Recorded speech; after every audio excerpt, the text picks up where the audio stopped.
말씀 보겠습니다.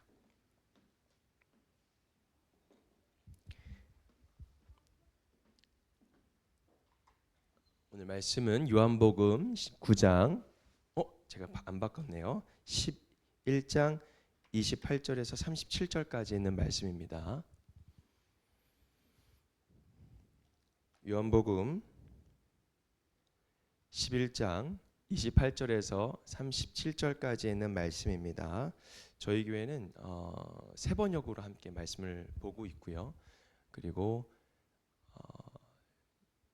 봉독할 때는 제가 봉독하고요. 여러분들은 마음으로 또 귀로 눈으로 말씀을 묵상하시면서 여러분들에게 들려드리는 주님의 음성을 함께 듣는 귀한 시간이 되었으면 좋겠습니다. 우리 시간 함께 말씀을 묵상합니다.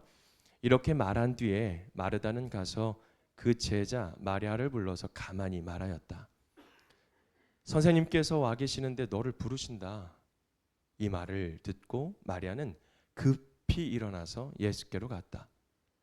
예수께서는 아직 동네에 들어가지 않으시고 마르다가 예수를 맞이하던 곳에 그냥 계셨다. 집에서 마리아와 함께 있으면서 그를 위로해 주던 유대 사람들은 마리아가 급히 일어나서 가는 것을 보고 무덤으로 가서 울려고 하는 것으로 생각하고 그를 따라갔다. 마리아는 예수께서 계신 곳으로 와서 예수님을 뵙고 그 발 아래 엎드려서 말하였다. 주님이 여기 계셨더라면 내 오라버니가 죽지 않았을 것입니다.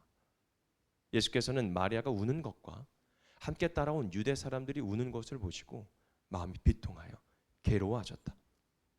예수께서 그들에게 물으셨다. 그를 어디에 두었느냐? 그들이 대답하였다. 주님, 와 보십시오. 예수께서는 눈물을 흘리셨다. 그러자 유대 사람들은 보시오, 그가 얼마나 나사로를 사랑하였는가 하고 말하였다. 그 가운데서 어떤 사람은 이렇게 말하였다. 눈먼 사람의 눈을 뜨게 하신 분이 이 사람을 죽지 않게 하실 수 없었단 말이오? 아멘. 자, 오늘 주제 같이 한번 읽어볼까요? 눈물을 흘리신 예수님. 네, 반갑습니다. 네, 처음 오신 분은 제가 그 말씀을 읽다 보면 연기를 하게 됩니다. 그거를 조금 이해를 바라시고요. 저희 세 번역을 하다 보니까 더블 따옴표가 따옴표가 있어서 저는 그냥 그것을 못 지나갑니다. 제가 꿈이 좀 뮤지컬 이쪽 연기하는 쪽도 한번 약간 가져봤었거든요. 지금 많이 펼치고 있습니다. 자, 여러분, 눈물을 흘리신 예수님 보다 좀 사실 오늘 내용은 여러분들에게 참 위로가 되는 말씀이 되었으면 좋겠고 또 예수님의 그 마음을 여러분들이 함께 나눠 보았으면 좋겠습니다. 오늘 본문은 좀 짧지만 참 짧은 구절이 있어요. 근데 그 구절에 참 많은 감동이 있고 또 많은 은혜가 있습니다. 그것은 바로 예수께서 눈물을 흘리시더라. 이 한 문장 속에서는요, 주님의 마음이 담겨 있습니다. 우리는 보통 눈물을 연약함의 표시로 생각할 때가 있죠. 그러나 오늘 예수님의 눈물은 단순한 감정의 표현이 아닙니다. 그 눈물은 사랑의 눈물이고 또 공감의 눈물입니다. 그리고 동시에 죽음과 절망을 그대로 두시지 않겠다는 거룩한 마음이 표현이 되었죠. 마리아는 주께서 여기에 계셨더라면 이라는 말을 표현합니다. 좀 아쉽기도 하고요. 좀 더 슬픔이 있기도 하고요. 믿음이 있는데 뭔가 안타까움이라는 그런 생각을 할 때가 있습니다. 여러분, 주님을 사랑하지만 지금 자기 앞에 놓여인 그 죽음의 그 현실이 너무나도 무겁고 너무나도 이게 감당하기 어려운 거예요. 주님을 너무나도 사랑하는데. 그런데 예수님은 그 슬픔 앞에서 차갑게 반응하지 않으셨어요. 어떻게 했냐면 너 왜 믿음이 없니? 라고 말씀하시지 않으시고 조금만 기다려봐 라고도 말씀하시지 않습니다. 주님은 그 아픈 자리로 직접 오셨고 그 슬픔의 자리를 보셨고 마침내 그 가운데에 눈물을 흘리셨다는 거예요. 오늘 말씀 가운데 우리에게 주님께서 주시는 그 질문이 하나가 있습니다. 예수님의 눈물은 우리에게 무엇을 보여주고 있는가? 그리고 그 눈물을 보면서 여러분, 우리는 어떤 믿음으로 주님께 나아가야 될까? 그래서 함께 그것을 나누면서 여러분들이 정말 좀 더 하나님 앞에 나아가고 예수 그리스도께서 흘리신 그 눈물의 의미를 조금이나마 우리가 찾고 함께 은혜가 되는 귀한 시간이 되었으면 좋겠습니다. 예수님은 죽음의 자리 밖에서 우리를 부르시는 분이세요. 28절부터 30절의 말씀을 보면 먼저 마리아는 30절에 28절에 마리아는 가서 그 자매 마리아를 불러서 가만히 말하였다. 뭐라고 하냐면 선생님께서 와 계시는데 너를 부르신다.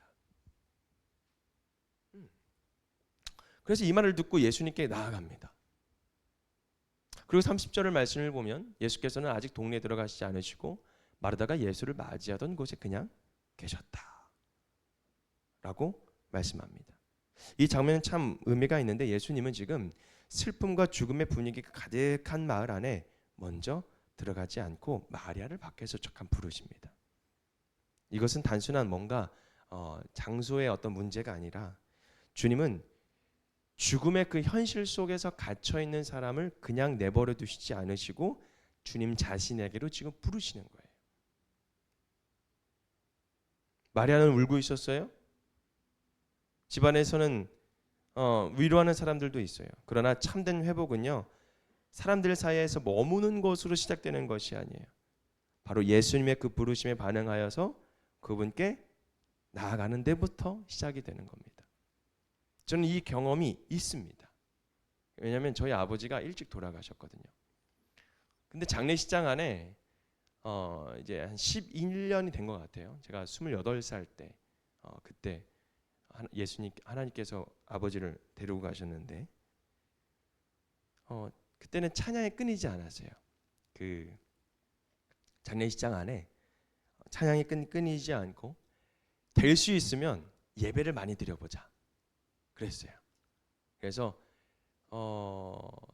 예배를 왜 장례식장 안에서 왜 이렇게 많이 드릴까 막 그런 생각을 많이 그렸었는데 제가 직접 그 장례식장에 가보고 또 상주로서 있는데 예배가 얼마나 큰 힘이 되는지, 이 죽음 앞에 절망에 빠져 있는 가족들에게 이 예배가, 물론 이 가족이 그리스도인들이기 때문에 가능했던 부분들도 있겠죠. 근데 그 안에 우리가 같이 함께 예배를 드리니까 뭔가 슬픔이 조금씩 이렇게 사라지는, 그런데 그 안에 무언가 모르는 하나님의 그 감동이 찾아오더라고요. 그래서 아버지를 마지막 때는 슬픔이 있지만 보내드릴 수 있는 마음이 좀 더 담대해지고 좀 더 이렇게 강해지는 저의 모습을 보게 되었어요. 근데 중요한 건 예수님도 우리가 찬양을 통해서 계속 예수님이 나를 만나 주시는 듯한 느낌이었어요. 그리고 말씀을 들을 때도 자꾸 하나님 말씀을 들으니까 저를 만나 주시는 느낌이었어요. 저희 어머니는 얼마나 통곡을 하겠습니까? 막 슬픔에 잠겨서 웁니다. 예배를 드리면 또 와서 좀 나아져요. 또 가서 또 울어요. 근데 또 예배를 드리면 또 나아져요. 근데 중요한 건 뭔지 아십니까? 우리는 죽음 앞에 이 슬픔을 떨쳐보내기가 참 어렵다라는 거예요. 다시 한번 돌이켜 보면 우리의 삶의 문제 앞에 우리가 이 현실 앞에 닥쳐오는 그 현실 앞에 우리가 무덤덤해진다라는 것이 참 어렵다라는 거죠. 그 반응은 인간적이며 또 그 상황 속에서 우리가 당연히 그 문제 앞에 당혹스러움과 그리고 당황스러움과 어려움들이 같이 찾아오는 것은 여러분 우리가 뭔가 기도를 열심히 안 해서 우리가 하나님을 찬양하지 않아서가 아니라는 거예요. 당연히 찾아오는 그 아픔이 있다라는 거죠. 근데 그 중요한 건 그 상황 속에서 주님은 어떻게 한다고요? 부르신다고요. 찾아와 주시고 우리를 만나 주시고 그 부르심 앞에 반응한 사람은 조금씩 예수 그리스도의 그 자리로 우리가 나아갈 수가 있는 것이죠. 우리가 때로 자꾸만 그 슬픔 속에 오래 잠길 때가 있잖아요. 상처 속에 머물고 절망 속에 머물고 후회 속에 머물고 이해가 되지 않은 그 현실 속에 자꾸 머물게 되고 주님을 믿는다고 하지만 여전히 그 마음 한구석에서는 무슨 냄새가 나는 줄 아세요? 이 죽음의 냄새가 자꾸 흘러넘칩니다. 소망이 끊어지는 자리, 낙심의 그 자리에 머물러 있을 때. 그런데 오늘 예수님은 이렇게 마리아를 부르듯이 우리를 부르시는 거예요. 그 자리에만 머물러 있지 말아라. 슬픔만 붙들고 있지 말아라. 내게 나오너라. 그럼 나에게 나오너라. 마리아가 급히 일어나 예수님께 나아간 것처럼 여러분 믿음은요. 모든 상황이 정리되고 난 다음에 우리가 가는 것이 아니라고요. 주님의 부르심 앞에 먼저 일어나는 그 믿음에 우리들의 결단이 필요하다라는 거예요. 상황이 좀 더 나아지면 기도하겠지. 마음이 좀 정리가 되면 다시 예배에 집중하겠지. 지금은 너무 많이 힘드니까 좀 쉬어서 해야 되겠지. 근데 중요한 건 그것도 필요하긴 해요. 필요합니다. 그런데 그 모든 쉼과 그 모든 시간들이 누구 안에서 될 때야? 주님 안에서 될 때. 하나님 안에서 머물 때, 주님 안에서 쉴 때, 주님 안에서 우리가 머물 때. 그 문제가 하나씩 회복해 나아가는 그 시작점이 된다라는 것이죠. 그래서 예수님은 죽음의 자리에 주저앉은 우리를 그대로 두시지 않으시고 너 지금 예수님 부르셔. 빨리 가봐. 이 부르심 앞에 우리가 순종해 볼 필요가 있다라는 거죠. 근데 저도 힘듭니다. 네, 어렵습니다. 그렇지만 어려워도 저도 다시 한번 그 부르심에 저도 한번 움직여 보려고 하는 거예요. 여러분 목사라서 이게 다 주님 앞에 막 뭔가 다 되고 해결이 되고 이게 그렇지가 않아요. 저도 피할 때도 있고 저도 이렇게 낙심할 때도 있고 그런데 그럴 때마다 예수님의 그 부르심이 여러분 들려지는 것이 우리에게 큰 축복인 줄 믿으시기를 바랍니다. 그럴 때 우리가 나아갈 수가 있는 거죠. 두 번째는 예수님은 우리의 슬픔을 멀리서 보지 않으시고 함께 아파하시는 분이라는 거예요. 32절 말씀 보면 마리아는 예수께서 계신 곳으로 와서 예수님을 뵙고 그 발 아래 엎드려서 말하였다. 뭐라고요? 같이 읽어볼까요? 시작. 여러분 이 말은요 원망도 아니고 믿음만도 아닙니다. 슬픔이 깊게 올 때 나오는 아주 인간적인 고백이라는 거죠. 근데 사랑하는 주님을 향한 믿음이 있지만 지금 눈앞의 현실은 눈이 너무나도 아파요. 마음속의 상한 감정이 함께 쏟아 나온 거겠죠. 그래서 33절에 뭐라고 합니까? 이렇게 말합니다. 같이 읽어볼까요? 시작.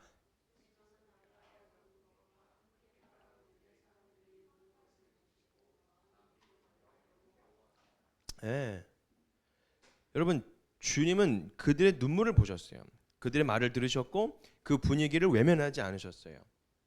그리고 그 중심에서 깊이 마음을 같이 함께 아파하셨어요.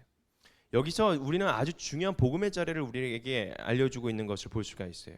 예수님은 우리의 고통을 설명만 하시는 분이 아니라 고통 속으로 들어오신다라는 거예요.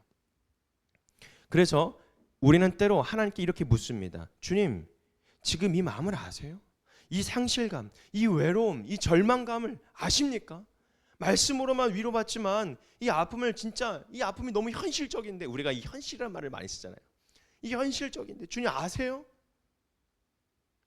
그런데 여러분 주님은 아세요. 그냥 아시는 정도가 아니라 오늘 어떻게 나왔어요? 함께 마음을 아파하세요. 주님은 나사로를 살리시는 것을 모르셔서 우신 것이 아니에요. 잠시 뒤에 행하실 일을 몰라서 슬퍼하시는 것도 아니에요. 왜 우셨을까요? 그냥 그저 사랑하셨기 때문에. 주님의 눈물은 단지 나사로의 죽음 때문만은 아니었을 거예요.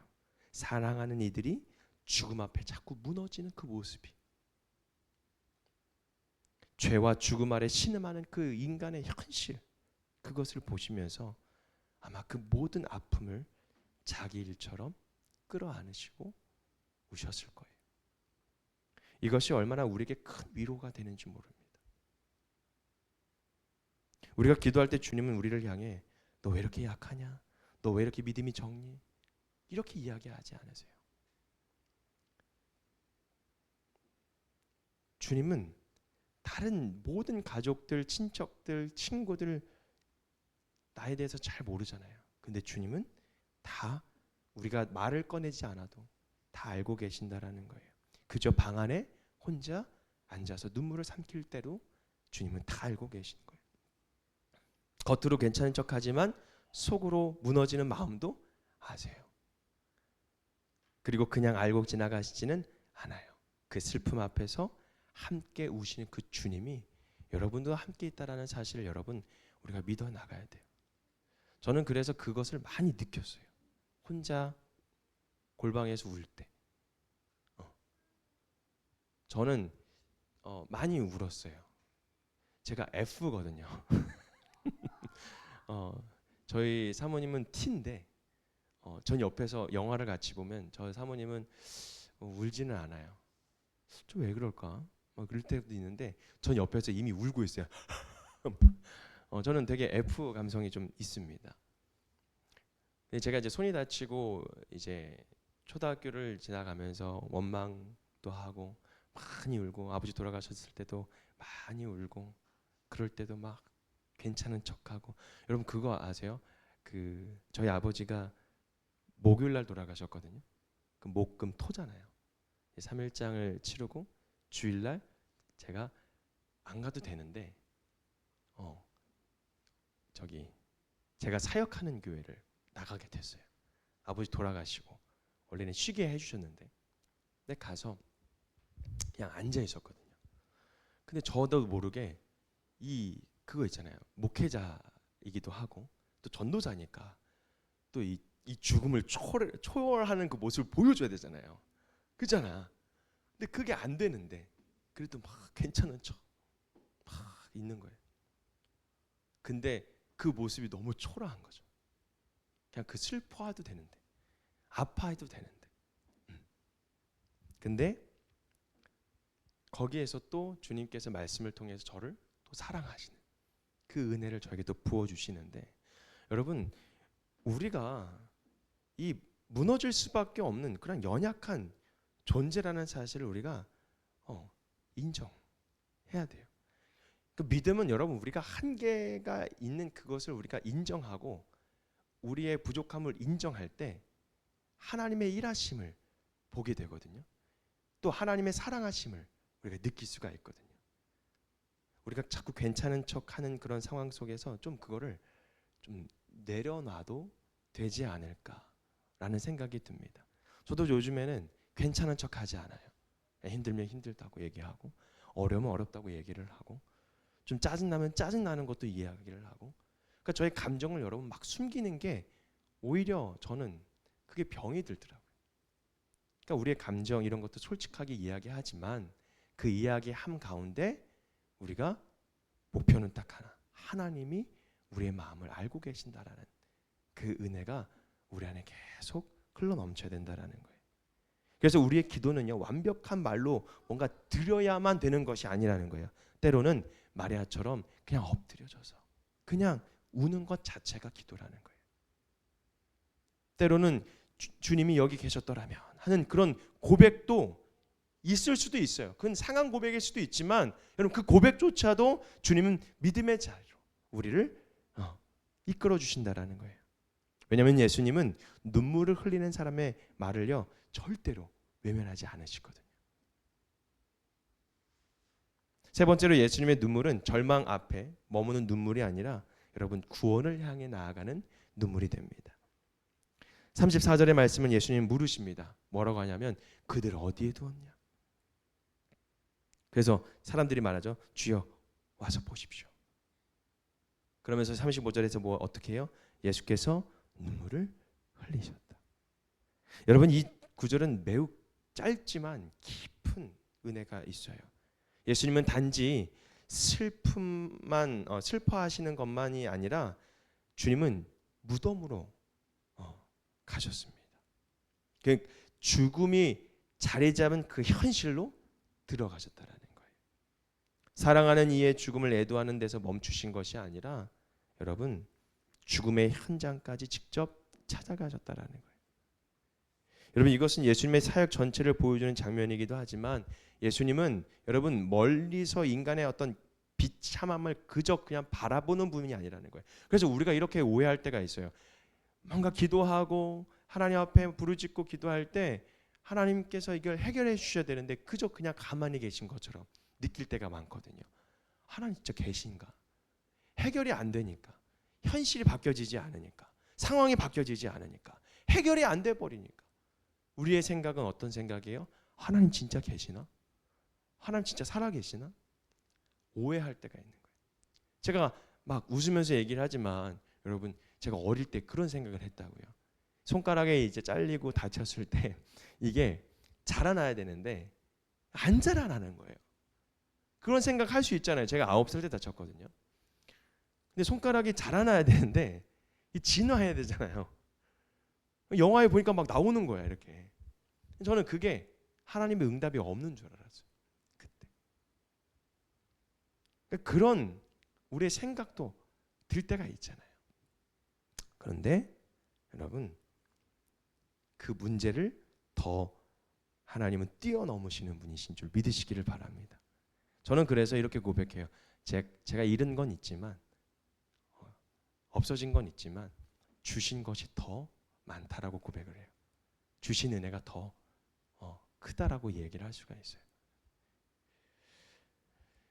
예수님의 사역 전체를 보여주는 장면, 이 장면을 통해서 우리의 가장 아픈 자리, 가장 어두운 자리, 가장 냄새나는 자리까지도 주님은 들어오십니다. 우리가 너무 비참해 보일지라도, 우리가 너무 밑바닥까지 내려갈지라도 주님은 그곳까지 내려와 주셔서 우리의 손을 계속 붙들고 계신다라는 거예요. 여러분, 무덤은 끝을 상징해요. 그죠? 사람의 힘으로 더 이상 미치지 못하는 그 자리라고요. 기회도 끝났고 희망도 끝났고 손을 쓸 수 없는 끝난 자리예요.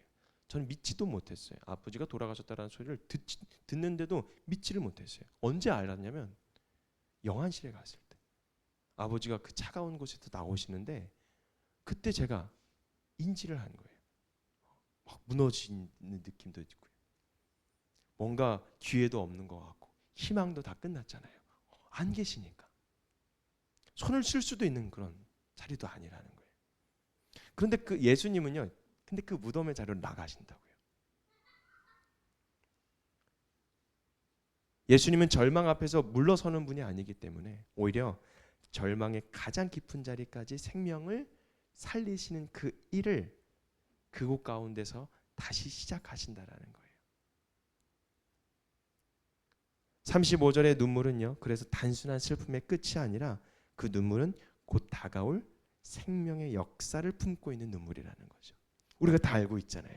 그래서 지금 사순절을 같이 함께 보내고 있고 이제 부활절을 우리가 기대하고 기다리면서 다시 한번 내 삶을 돌아보고 그 내 삶 속에서 우리가 예수 그리스도의 그 고난을 함께 묵상하면서 다시 우리가 내 안에 있는 옛 것을 다 벗어버리고 주님께서 나를 향하신 계획이 무엇인가, 우리가 이제 그런 은혜를 바라보면서 지금 나아가고 있잖아요.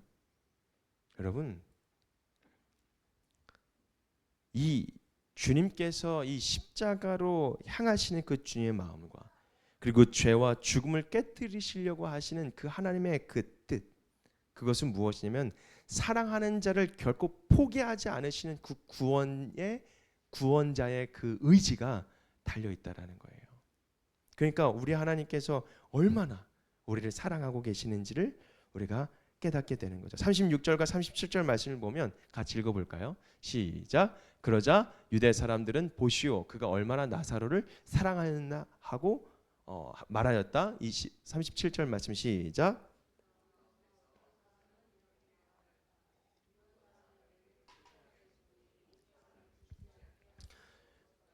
아멘. 여러분, 같은 예수님을 보고도 반응이 달라버렸어요.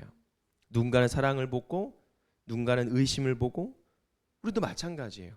하나님 말씀을 듣고도 어떤 사람은 위로를 받고요, 어떤 사람은 실망을 가지게 되고요, 같은 상황 속에서 어떤 사람은 주님의 마음을 읽게 되고요, 어떤 사람은 여전히 계산하고 판단하게 되고요. 여러분, 결국 믿음은요, 내 상황이 어떠한가를 바라보는 것보다 내 상황 속에서 예수님을 어떻게 바라보는가에 달려있다라는 거예요. 그래서 예수님의 눈물을 보면서 주님이 나를 사랑하시는구나 라고 받는 사람이 있고, 그렇다면 왜 내 인생에 이런 일이 있습니까? 라고 또 따지게 되는 사람이 분명히 있다라는 거예요. 그러나 우리가 멈추지 말아야 될 것은, 믿음은 질문이 없는 상태가 아니에요. 그렇잖아요. 질문이 있어도 여러분, 예수님의 마음을 신뢰하는 자리로 나아가는 거예요. 그게 도마였거든요.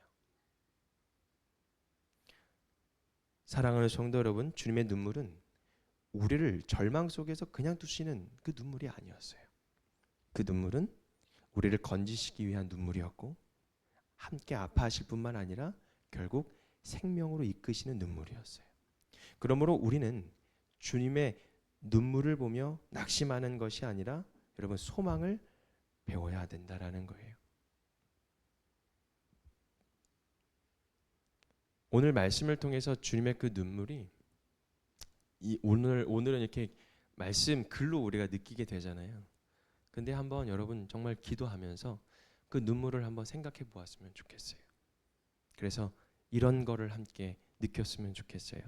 나를 버리시지 않으셨구나. 내 무덤 같은 이 자리에도 함께 오시는구나. 결국 눈물을 흘리시는 예수님께로 우리가 나아가야 된다는 거죠. 오늘 본문은 우리에게 분명하게 보여줘요. 눈물을 흘리신 예수님은 첫째로 죽음의 자리에 머무는 우리를 불러내시는 분이고, 둘째로 우리의 슬픔을 함께 아파하시는 분이고, 셋째로 절망의 현장으로 들어오셔서 생명의 역사를 시작하는 분입니다. 그래서 오늘 우리의 믿음은 예수님도 우셨다라는 데서 끝나면 안 돼요.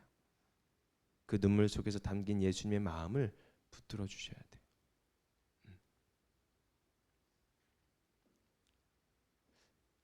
여러분, 저도 엄청 고민이 많이 됐었어요. 어떤 고민이었냐면, 목회자가 일한다라는 것은 저 밑바닥까지 내려간다라는 생각을 가졌었어요. 옛날에는. 그런데 지금 제가 이제 직장 생활을 한다고 했잖아요. 월요일부터 금요일까지 같이 직장 생활을 하면서 아까 우리 성도님께서 물어보는데, 목사님 괜찮으세요? 라고 얘기를 하시더라고요. 그래서 제가 괜찮다라는 말을 못했어요. 직장 생활, 이 회사 생활이 너무 힘들더라고요. 네. 여기는 그래도 뭔가 다 거룩한 척을 하잖아요. 교회는 그래도 뭔가 착한 척은 하잖아요. 그러니까 말도 조심하고 막 하잖아요. 근데 거기는 날 것 그대로 하거든요. 또 생산직이라서 날 것 그대로 들려요. 네. 장난이 아닙니다. 제가 생전 듣도 못한 그런 말들을 많이 듣고 있어요. 그러면서 저도 거기서 같이 융화되면 안 되잖아요. 저도 이렇게 얘기를 하죠. 이렇게 얼굴이 이렇게 멋있는데 뭐 입에 뭘 이렇게 묻었대, 뭐 이렇게 얘기를 하기도 하고, 좀 이렇게 소통을 하면서 저도 좀 저의 색깔을 드러내야 되겠다 하는 그런 생각도 있어요. 근데 제가 이제 일을 선택하고 막 여러 가지 결정을 하면서 제 마음 속에 진짜 내가 목회를 이렇게 해야 하는 게 맞나라고 생각을 했는데, 하나님이 그 길을 통해서 저에게 알려주시는 것이 너무 많아요. 이 성도님들이 그 안에서도 교회를 다니시는 분들이 분명히 있을 거라는 거죠. 근데 얼마나 치열하게 그곳에서 살아가면서 얼마나 그곳에서 힘들게 살아가고 계시는지, 저는 그것을 많이 느끼면서 이 밑바닥이 아니라 되게 하나님이 그 자리를 아름답게 만들어 주시고, 그곳에 또 나를 통한 일들, 사역들을 만들고 계시는구나 라는 은혜를 요즘 많이 느끼고 있어요. 제가 거기 가서 인사만 잘했거든요. 그냥 막 지나가는 사람 몰라도 그냥 안녕하십니까? 안녕하십니까? 뭐, 누구든 다 인사해. 우리 청소하신 어머니한테도 안녕하십니까? 항상 인사를 했어요. 그랬더니 소문이 났어. 저기 정성일 씨는 참 성격이 좋아. 저는 그 말 듣고 이제 시작이야. 이제 가보자.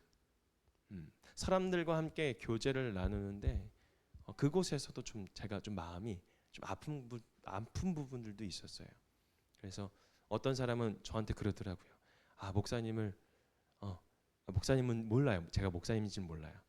근데 성일 씨를 제가 좀 일찍 만났더라면 제가 퇴사까지는 생각 안 했을 텐데까지 얘기하시더라고요. 제가 좀 계속 막 들어줬거든요. 별말 안 했어요. 그랬구나. 아유, 힘드셨겠다. 왜 그랬대 그 사람은? 뭐 이런 식으로만 얘기했는데 이분이 막 다 얘기를 하시더라고요. 결코 하나님은 사람이 힘든 자리, 어려운 자리에서도 하나님은 그저 그 사람을 그냥 내버려 두시지 않는구나라는 걸 느꼈어요. 그러니까 저는 그것을 하나님이 저에게 가서 그 사랑을 전해라 라는 그 사명이 또 저 안에 또 생겨나기 시작합니다. 그래서 거기 상사분 중에 상무님이라고 계시는데 그분이 교회를 좀 다니시나 봐요. 그래서 그분이랑 제가 좀 인지도가 좀 있을 때 우리 회사 안에 그 기도회를 만들자. 거기까지 한번 같이 이야기를 나누고 있어요. 어떻게 될지 모르죠. 거기서 또 월상 예배도 막 같이 예배 드리고 그럴 수도 있잖아요. 그러니까 저는 환경과 그 상황 때문에 우리가 절망할지라도 하나님은 그 상황 속에서 그 환경 속에서 주님을 바라볼 수 있는 우선 그 마음을 우리에게 주실 때 여러분 그때부터 주님의 일하심은요 얼마나 크게 역사하시는지 모릅니다. 그렇기 때문에 여러분 우리가 낙심하는 그런 현실 속에서 자꾸 해석되지 않은 것들 때문에 우리가 힘들어하는 게 아니라 그것을 이끌어 가시고 일하시는 그 하나님 앞에 우리가 모든 것을 내어드릴 때 그때 하나님은 우리 모르게 행하시는 일들이 점점 믿음의 눈을 통해서 바라보게 될 수 있는 줄 믿으시기를 바랍니다. 여러분 지금 눈물을 흘리시는 예수님은요 지금도 우리를 너무나도 사랑하고 계십니다. 할렐루야.